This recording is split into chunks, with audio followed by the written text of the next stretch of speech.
بسم اللہ الرحمن الرحیم۔ ناظرین کرام، ڈپریشن ہمارے معاشرے کا ایک بڑھتا ہوا مرض ہے۔ ایک تحقیق کے مطابق پاکستان میں 50 سے 60% لوگ ڈپریشن کے مرض کا شکار ہیں، یعنی یوں سمجھیے کہ ہر 2 بندے میں سے ایک بندہ ڈپریشن کا مریض ہے۔ اب یہ ڈپریشن کیوں ہوتا ہے اور ڈپریشن کا سلوشن کیا ہے، اس کے حوالے سے آج ہم گفتگو کریں گے۔ دیکھیے، ڈپریشن کی کوئی خاص کاز تو نہیں ہے، لیکن یہ ضرور ہے کہ ڈپریشن کسی ریئل فیکٹر کی وجہ سے ہوتا ہے، یعنی کوئی فیوچر کا خوف ہو یا کوئی خدشات ہو انسان کو، اس سے ڈپریشن تو نہیں ہوگا۔ کوئی ریل میں واقعہ ہو چکا ہے یا واقعی کوئی ریل پرابلم ہے، کوئی ریل فیکٹر اس کے ساتھ موجود ہے، تو اس کی وجہ سے انسان کو ڈپریشن ہو سکتا ہے۔ یعنی کسی کا عزیز مر گیا تو اس سے ڈپریشن ہو سکتا ہے، کیونکہ یہ ایک ریل فیکٹر ہے۔ اسی طرح جیسے کوئی اسٹوڈنٹ فیل ہو جاتا ہے ایگزام میں تو یہ ایک ریل فیکٹر ہے، اس سے ڈپریشن ہو سکتا ہے۔ اسی طرح کسی کا ریلیشن میں بریک اپ ہو جاتا ہے، کسی کو طلاق ہو جاتی ہے، یہ بھی ڈپریشن کا سبب بن سکتا ہے۔ تو کوئی نہ کوئی ریل فیکٹر ہوگا جس کی وجہ سے انسان کو ڈپریشن ہو سکتا ہے۔ تو سب سے پہلے تو یہ سمجھیں کہ ڈپریشن جو ہے یہ ایک مرض ہے اور اس کا علاج بھی ممکن ہے اور اس کا علاج ہونا چاہیے۔ کیسے پتہ لگے گا کہ ہمیں ڈپریشن ہے کہ نہیں ہے؟ تو ظاہر ہے کہ اس کے لیے ہمیں سیلف اویئرنیس ہونی چاہیے، ہمیں سیلف انالیسز کرنا آنا چاہیے، ہمیں پتہ ہونا چاہیے کہ واقعی ہم ڈپریشن کے مریض ہیں کہ نہیں ہیں۔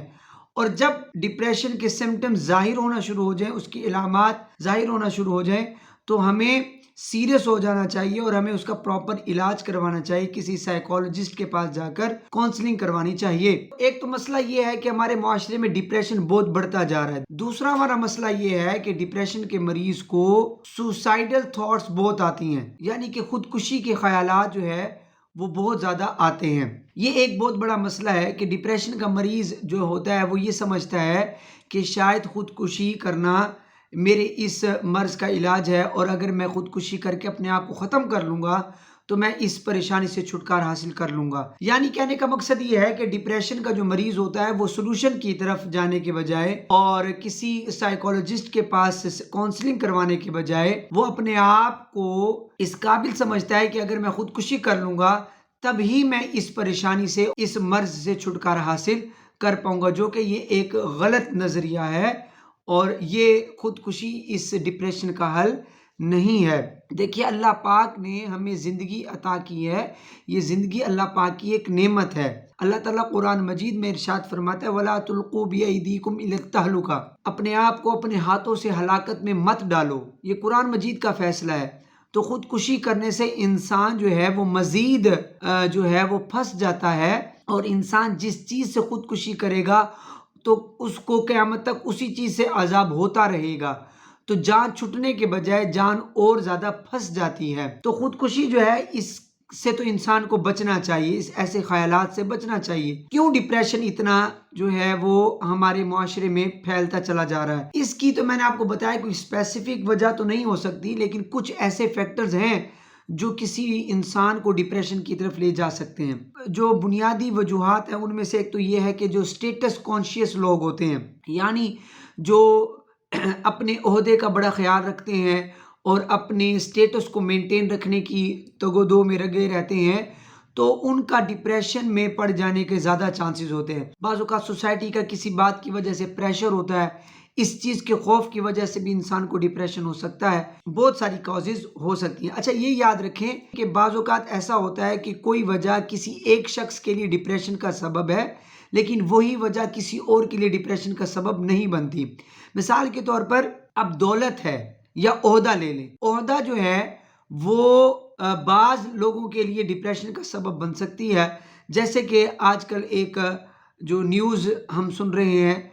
CSS آفیسر بلال پاشا کے حوالے سے، ان کو ایک عہدے کا پریشر تھا، یا یوں سمجھ لیں کہ اپنی فیلڈ کے حوالے سے اس کا ایک پریشر تھا، جس کی وجہ سے وہ ڈپریشن کے مریض بن گئے اور اس کی وجہ سے ان کی جو ہے جان چلی گئی۔ تو اب ضروری نہیں کہ ہر CSS آفیسر ہی ڈپریشن کا مریض ہو، تو یہ بلال پاشا کے لیے تو ہو گیا سبب، لیکن ضروری نہیں ہے کہ ہر کسی کے لیے یہی سبب ہو۔ اسی طرح بعض لوگوں کے لیے جو شہرت ہے یہ ڈپریشن کا سبب ہوتی ہے، لیکن سب کے لیے ڈپریشن کا سبب نہیں، ہر مشہور بندہ ڈپریشن کا مریض نہیں ہوتا۔ اسی طرح جو دولت ہے یہ بعض لوگوں کے لیے ڈپریشن کا سبب ہو سکتی ہے، بعض لوگوں کے لیے نہیں ہے، اس لیے ہر دولت مند جو ہے وہ ڈپریشن کا مریض نہیں ہوتا۔ تو اس لیے ہم کسی اسپیسیفک ریزن کو نہیں کہہ سکتے کہ یہ ڈپریشن کی وجہ ہے۔ بعض لوگ بہت جلدی اوور کم کر جاتے ہیں، اس کو جو ہے وہ ہینڈل کر لیتے ہیں سچویشن کو اور سٹیبل ہو جاتے ہیں، لیکن بعض لوگ نہیں کر پاتے تو اس کے اوپر جو ہے وہ ڈپریشن کا اٹیک ہو سکتا ہے۔ دیکھیں ناظرین کرام،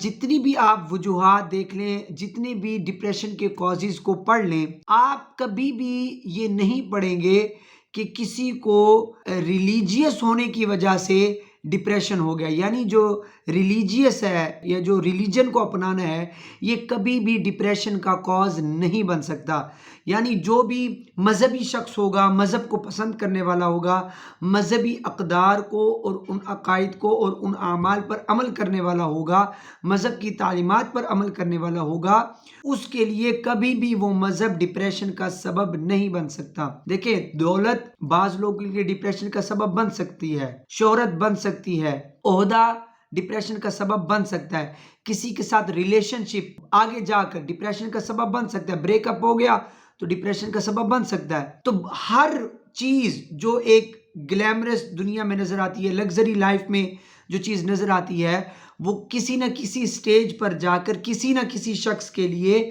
ڈپریشن کا کاز یہ سبب بن سکتی ہے، لیکن کبھی بھی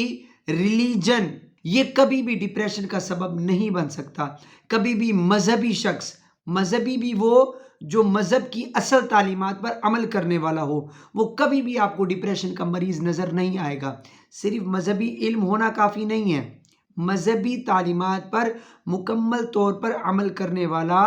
کبھی بھی ڈپریشن کا مریض نہیں ہو سکتا۔ دیکھیں جو شخص نماز پڑھے، روزہ رکھے اور جتنے بھی اس کے حقوق العباد ہیں ان کو وہ پورا کرے، ٹھیک ہے،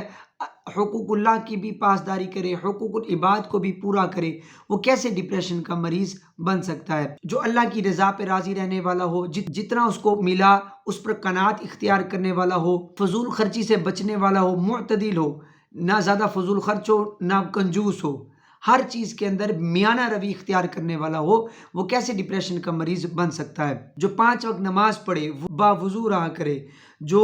لوگوں کے ساتھ اچھا سلوک اختیار کرے، صلہ رحمی کرے، یعنی رشتہ داروں کے ساتھ اچھا سلوک رکھے، گھر والوں کے ساتھ اچھا سلوک رکھے اور روز قرآن کی تلاوت کرے، قرآن کو دیکھنے والا ہو، وہ کیسے ڈپریشن کا مریض بن سکتا ہے؟ لیکن مسئلہ کیا ہے ہمارے ہاں کہ ہم باتیں تو سنتے ہیں لیکن عمل نہیں کر پاتے، پھر ہم انہی صحبت میں پڑ جاتے ہیں اور پھر وہی خیالات آنا شروع ہو جاتے ہیں۔ تو سب سے پہلے اپنے ذہن سے اگر سوسائڈل تھاٹس آ رہی ہیں ان کو ختم کریں، ٹھیک ہے، اور مذہب کی طرف رجوع کریں، مذہبی اقدار کی طرف رجوع کریں، اور اللہ نے آپ کو جو زندگی دی ہے اس کی قدر کریں اور اپنے مقصد کو سمجھیں کہ میں کیوں آیا ہوں۔ اور اچھا جو چیز آپ حاصل کر رہے ہیں اس میں اتنا نہ ڈیپ چلے جائیں کہ آپ جو ہے وہ ڈپریشن کے ہی مریض بن جائیں، یعنی ہر ایک چیز کو اپنے لیول پر رکھیں، ایک میانہ روی سے معتدل طریقے سے آپ چلیں کہ کسی بھی چیز کو اتنی زیادہ اس کی ہائپ کریٹ نہ کر لیں کہ وہ آپ کے اوپر سوار ہو جائے۔ شہرت کو اپنے اوپر سوار کر لیا، کسی نے دولت کو سوار کر لیا، کسی نے جناب عہدے کو اپنے اوپر سوار کر لیا، تو وہ یہ نہ ہو کہ وہ اتنا اس میں انوالو ہو جائے کہ اس کو ڈپریشن کا مرض ہو جائے۔ تو ہر چیز کو لائٹ لیں، جس طرح زندگی گزارنے کا حکم ہے اس طرح گزاریں، اور باقی وقت جو ہے وہ اللہ کی عبادت میں صرف کریں، رزق حلال بھی کمائیں، اللہ تعالیٰ کی عبادات میں بھی مصروف رہیں، تو انشاءاللہ عز و جل کبھی بھی آپ ڈپریشن کے مریض نہیں بنیں گے۔ CSS آفیسر بلال پاشا کے لیے میں دعا گو ہوں کہ اللہ تعالیٰ اس کو جنت الفردوس میں اعلیٰ مقام عطا فرمائے، اور گھر والوں کے لیے ایک بہت بڑا صدمہ ہے کہ جوان موت ہے،